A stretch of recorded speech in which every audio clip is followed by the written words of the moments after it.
Yo, what's going on, Kicks Army? Today I'm going to be showing you guys how to draw the Nike Air Max 270 step by step. To start, we're going to draw two squares right next to each other. Afterward, we're going to divide the two squares into top and bottom halves. Next, we're going to divide those two squares into top and bottom halves as well. Then we're going to add a vertical line on that bottom right hand quadrant as well as that initial left square. This will give us all the guidelines we need to draw out the rest of the shoe.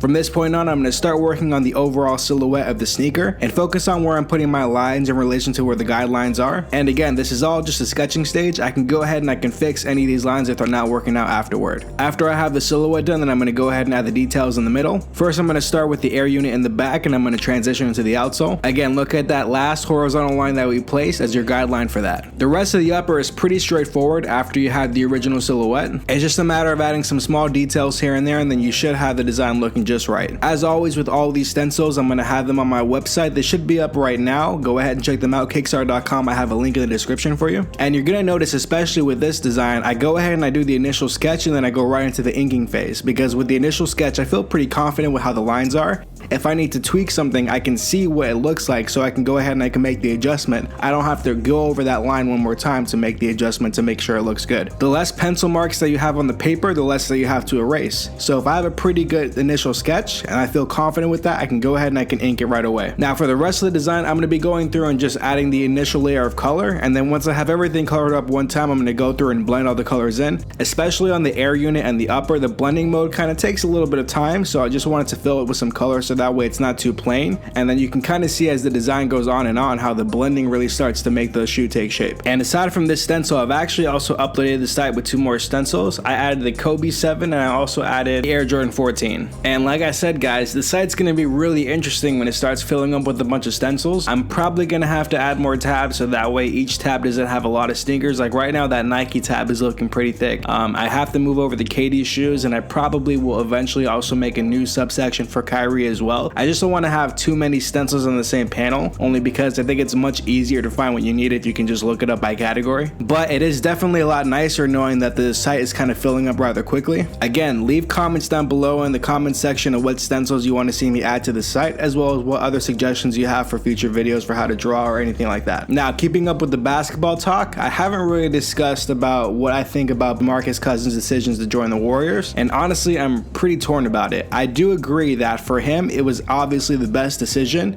He is injured at the moment. He is not likely to come back until March, so for most of the season, he's going to be out, and at best case scenario, he will have recovered towards the end of the regular season by the start of the playoffs. And even then, being on the Warriors team with 4 other all-star starters, it's not like he's going to go and average the same amount of numbers that normally would. He's not going to have as many touches, but he is definitely a big improvement, assuming that he does what he's supposed to over Zaza Pachulia and JaVale McGee. However, there is another part of me where it's like, come on, man, like that, you know, that's not going to be a good look for you. And I understand that part of what he was saying is that he didn't really have any offers, but at the same time, like, he took that Warriors offer 3 days into free agency. Free agency is a few months.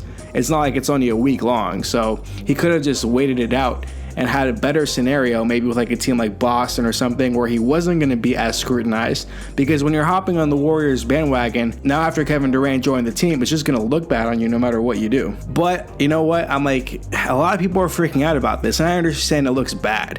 I understand that you want to see different teams kind of make it out and advance to the finals and kind of win championships for the first time in a long time. I get it. And I know it's really annoying, but we are in the perfect storm of the Warriors dynasty. These things happen. And especially now in the new area of the NBA where we kind of see players move to where they want to go as opposed to being traded to where they are, it really changes up everything, and this is a whole new experience for all of us. The Warriors are a dynasty. You know what happens to teams that are dynasties? They win a lot of titles. It's annoying, but this time will pass, and it's interesting to see who takes the mantle from the Warriors after their time is over. It's also interesting to see when their time is going to be over. The way they're looking right now, they're looking pretty strong for the next 4 years, and if they win, let's say 3 or 4 championships over the next 4 years, that puts them at 6 or 7 titles in the span of 8 or 9 years, and that's insane. That's why we give so much praise and, you know, glory to the Chicago Bulls, because they were 6 for 6 in that 8-year period. Some would say that if Michael never retired, they would have been 8 for 8. So the fact that we have another dynasty kind of making its way into that all-time great discussion is really interesting to see. But I say all this now hoping that it's not the Warriors winning again this year. If the Warriors don't win this year, it would be very interesting to see how that reflects than the rest of the league, because the Warriors are still in pretty good standing. They still have really good players, and it's not like they're going to fade away into the distance. If they don't win this year,